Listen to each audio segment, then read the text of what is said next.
Les 24 heures camions, c'est un événement qu'il ne faut pas rater. Chaque année ou presque, puisqu'il n'y en a pas eu l'année dernière. Bonjour Pierre Dubois.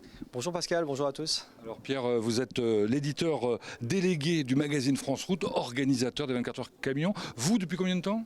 Moi depuis 2008, ça ne me rajeunit pas, hein. Co-organisateur des 24 heures camions avec le circuit, l'Automobile Club de l'Ouest. C'est un deuxième chez vous ici, hein. C'est un deuxième chez moi et puis on s'en lasse pas. Bon, les 24 heures camions ont 40 ans, même si ça n'est que la 36e édition. Oui, tout à fait, effectivement, parce que les premières années, c'était une année sur deux, donc 1980, plus exactement octobre 1981, première édition des 24 heures camions, avec l'Automobile Club de l'Ouest, et puis à l'époque aussi une radio partenaire, et Max Meignier, avec l'émission Les Routiers sont sympas. Dont tout le monde se souvient, évidemment. Les premières années des 24 heures camions, ça a été quand même un super événement. On a eu des pilotes comme Henri Pescarolo qui ont couru les 24 heures. Exactement, Henri Pescarolo, il y a eu René Metsch aussi, hein, si ma mémoire ne fait pas défaut. Alors, j'ai pas eu l'occasion et le plaisir d'y assister, j'étais encore trop jeune, ça fait plaisir à dire. mais effectivement, ouais, c'était les grands pilotes qui avaient commencé. J'espère qu'un jour, peut-être, on pourra peut-être les retrouver sur un circuit, peut-être nous accompagner et voir ce que sont devenus les 24 heures camions. Alors, quand on voit les camions justement tourner sur la piste, on se rend compte que ils ont sacrément évolué, eux aussi. Ils tournent à plat, ils sont super puissants. C'est combien de chevaux? Ils font jusqu'à 1200 chevaux, ils font 5 tonnes 5, ils font 13 litres de cylindrée. Et pour des raisons de sécurité, en fait, on les limite à 160 km/h en piste. Mais il faut savoir que si on les laissait évoluer sur une piste toute droite et bien longue, ils arrivent jusqu'à 250 km/h assez facilement. Mais bien sûr, 5 tonnes 5, il faut les arrêter en bout de piste. Donc effectivement, on les limite à 160 pour des raisons de sécurité. Alors les 24 heures camions, à la différence des autres épreuves de 24 heures qui ont lieu au Mans, c'est une succession de courses. Oui, exactement. Alors ce sont des courses sprint, c'est pas de l'endurance. On s'appelle 24 heures camion parce qu'on est sur le circuit des 24 heures, mais ce sont effectivement ce n'est pas une course d'endurance. Nous, on a des courses qui se relancent toutes les 20 minutes, formule sprint. On a 4 courses sur le championnat de France camion, on a 4 courses sur le championnat d'Europe camion, et puis la Lotus Cup Europe qui fait partie aussi du meeting avec leurs 3 courses. L'idée, c'est que c'est un week-end très rythmé, puisque toutes les 20 minutes, vous avez un nouveau départ.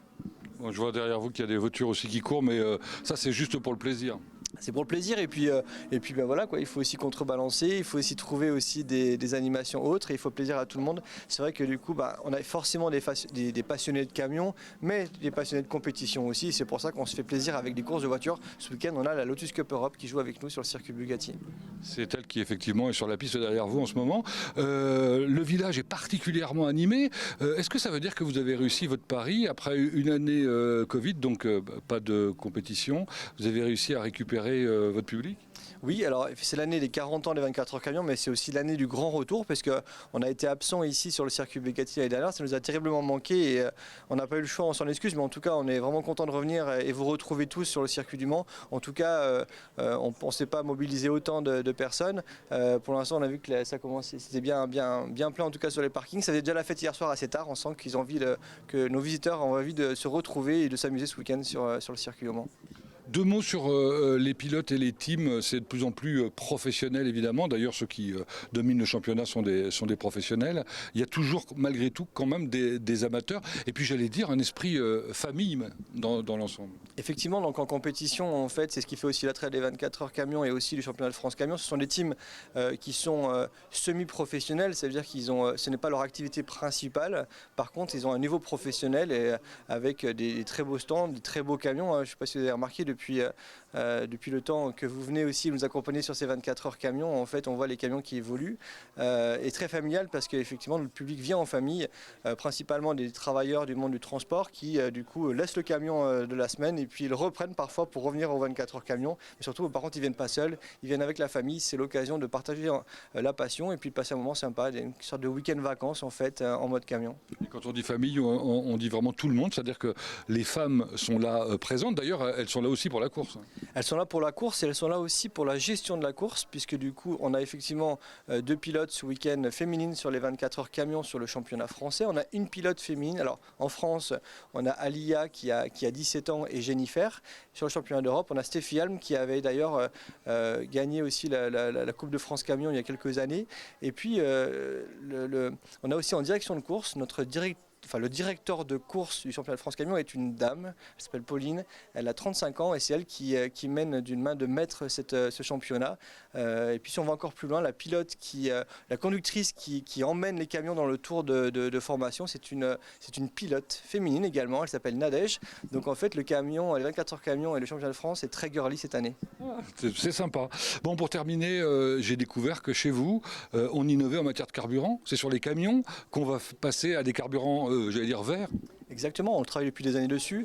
Sur le championnat d'Europe, cette année, ils ont signé un contrat effectivement en biogazole avec un partenaire unique. Par contre, nous, sur le championnat de France, en fait, chacun est libre d'utiliser le biogazole qu'il veut. Mais c'est vrai que c'est important pour nous et c'est dans l'air du temps. Et voilà, on me posait la question de l'électrique, on n'y est pas encore, mais en tout cas, on a l'air du biogazole en ce moment. Bon. Un jour, l'hydrogène électrique... On y pense. L'hydrogène, ne pas penser à l'hydrogène en étant sur le circuit du Mans, je pense que ce serait une grosse erreur. Et bien évidemment, en fait, nous, on suit toutes les nouvelles énergies, toutes les évolutions. Et bien évidemment, notre championnat s'adaptera à tout et traversera le temps. Et si on est là depuis déjà 40 ans, on sera encore là dans 40 ans. Alors moi, je serai là, mais je ne serai plus ici. Et en tout cas, je pense qu'effectivement, on aura beaucoup de choses à vous raconter. Merci de nous avoir consacré autant de temps, Pierre Dubois, et bon courage, du pain sur la planche. Oui, exactement. Merci en tout cas, merci de votre présence à nos côtés. Et puis on espère vous retrouver ce week-end sur le circuit Bugatti au Mans. Dans les couloirs juste à côté du bureau de la direction de course, qui rencontrai-je ? Une star dans les camions, c'est Fabien Calvé. Bonjour. Bonjour. Fabien, il y a 20 ans, il s'est passé un truc important ici. Oui, mais il y a 20 ans tout pile. Hein. C'était au Mans et ouais, j'avais été sacré champion de France. Hein. C'était d'ailleurs après ça que j'avais mis fin à ma carrière. Donc j'étais parti sur un titre. C'était une belle aventure, mais déjà 20 ans. Et aujourd'hui, c'est le fils. Et aujourd'hui, ouais, c'est le fils. Dernière course là qui vient de se dérouler à l'instant. Une bagarre qui, je crois, on a rarement vu ça dans les 40 années de course de camion au Mans. Je pense que c'était une des plus belles, peut-être pas la plus belle, mais une des plus belles. Et il vient à 20 ans, lui, d'être sacré champion de France. Et si vous faites le calcul, 20 ans, il a 20 ans. Donc, vous voyez, il n'était pas bien grand quand j'avais gagné à l'époque. En effet. Bon, alors Fabien, on est là surtout pour parler d'autre chose. En l'occurrence, d'un nouveau carburant pour les camions. J'étais très surpris quand vous m'avez dit qu'il était en place déjà depuis un certain temps. Et il est utilisé en l'occurrence en course. Alors, il est en place dans le commerce. Alors, on ne le trouve pas à la pompe, hein, mais il y a certains transporteurs qui l'expérimentent déjà depuis plusieurs années. Alors, comment s'appelle-t-il d'abord ? Alors, il a deux codes. Son code international, c'est XTL ou HVO pour Hydrogenated Oil Vegetal Oil. Donc, en gros, hein, pour schématiser, c'est de l'huile végétale qui est hydrogénée de façon à avoir un pouvoir de combustion. Et il faut savoir que ce XTL a les mêmes valeurs, les mêmes caractéristiques que du gasoil B7 que vous trouvez à la pompe. Donc vous pouvez mettre ça ou du normal, ça fonctionne exactement pareil. Mais la particularité, c'est qu'il n'y a pas de pétrole dedans.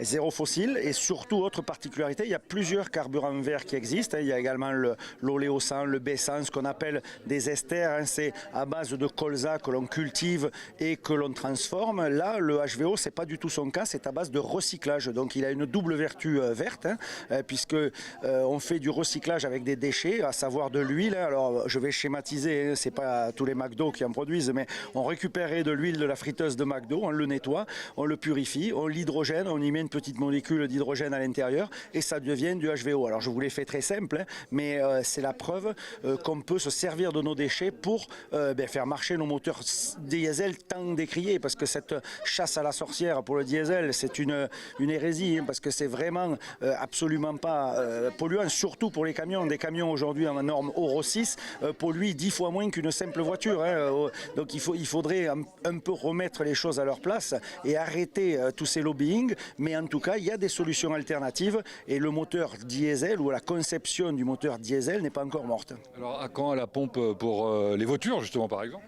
Mais là, c'est une question de volume, hein, c'est tout. Hein. Le problème, la pompe, c'est réalisable parce que les usines, elles peuvent en produire entre guillemets comme on en veut. C'est peut-être la matière première qui manque. Il faut organiser les filières peut-être justement de recyclage, mieux s'intégrer sur tout ce processus. Mais je dirais qu'on est en très très bonne voie. Et une chose est sûre, c'est que dans les 10 prochaines années, les véhicules industriels, les camions vont évoluer et bouger plus que dans les 100 dernières années. On est en phase d'ouvrir de nouvelles pages et ça, c'est plutôt pas mal. Bien. Et puis il faut dire que ce carburant, il est utilisé en compétition, donc il est performant par ailleurs. Voilà, la preuve en est, c'est que si on l'utilise, c'est le carburant officiel du championnat d'Europe. Il est fourni par une société française, donc Cocorico, et c'est Total qui fournit l'ensemble du plateau de course de camions. Donc si on l'utilise en course, croyez bien que la performance, elle manque pas. Autrement, je ne pense pas que ce aurait été voté un jour. La passion, elle est partout à 24 heures camion. Merci Fabien. Bien sûr, à bientôt. Quelques 19 minutes de l'arrivée, séparé de 4 petits dixièmes. Avant de découvrir une autre facette des 24 heures du Mans, on a voulu continuer dans les coulisses avec le merveilleux Bruno Vandestick. Bonjour. Bonjour Pascal, c'est gentil, merci, bonjour à tous. Alors, Bruno qui passe des camions aux voitures, là, visiblement. Oui, là, c'est la Lotus en ce moment, c'est sympa, mais on a vécu des courses et on va vivre des courses tout au long du week-end, camions exceptionnels. La course 1 du championnat de France, vous savez que c'est le week-end 40e anniversaire des 24 heures camions. Moi, j'ai envie de vous dire qu'on a peut-être vécu la plus belle course en 40 ans, franchement. C'est ce que vient de nous dire Fabien Calvé. Sincèrement oui, et je pense que tout le monde est unanime à ce propos. Ça a été un match à 4 exceptionnel. Puis en plus de cela, Thomas Robineau, podium, 3e, c'est chouette. En effet, vous, ça fait combien de temps que vous commentez les 24 heures? Alors ça dépend, les voitures, j'ai rejoint l'équipe en 88 et comme aujourd'hui 1993. Les camions, je m'en rappelle pas trop, mais en fait j'ai souvenir être là déjà pour 1990. Alors c'est important, pourquoi? Parce que c'était la dernière course dans l'ancienne cabine speaker, avant qu'elle ne soit démolie pour laisser place au bâtiment dans lequel on est, qui, rappelons-le, fête ses 30 ans là en cette année 2021. Donc allez, globalement je vais dire 1990. Voilà. Bon, pas de lassitude du tout, parce qu'on vous voit comme un jeune homme continuer de la même manière, être présent en permanence, avec la même fougue, la même passion. Tout est dit, voilà, pas de lassitude du tout, et même fougue et même passion. Puis je me dis que tant que ça reste là, autant continuer de venir si le public en face veut bien, parce que c'est lui qui est le juge numéro 1. Mais c'est vrai que quelque part, cette passion, c'est le public qui est là. On est vraiment en courant continu, une sorte de Wi-Fi, quelque part, qui existe avec ce même public, parce que c'est lui qui est naturellement le numéro 1 ici. C'est l'acteur principal. On est là pour ce public, et il faut que quand il reparte, il se dise: je suis venu, j'ai vu et j'ai su ce qui s'est passé. Et c'est quand vous savez ce qui s'est passé que vous vous appropriez un spectacle, et se l'approprier, c'est le comprendre, et donc c'est bien l'apprécier. Voilà. Merci Bruno. Je vous laisse parce que je crois qu'il y a des voitures qui tournent sur la piste. Allez, on y va, et à très vite, vous revenez quand vous voulez. Ciao, ciao.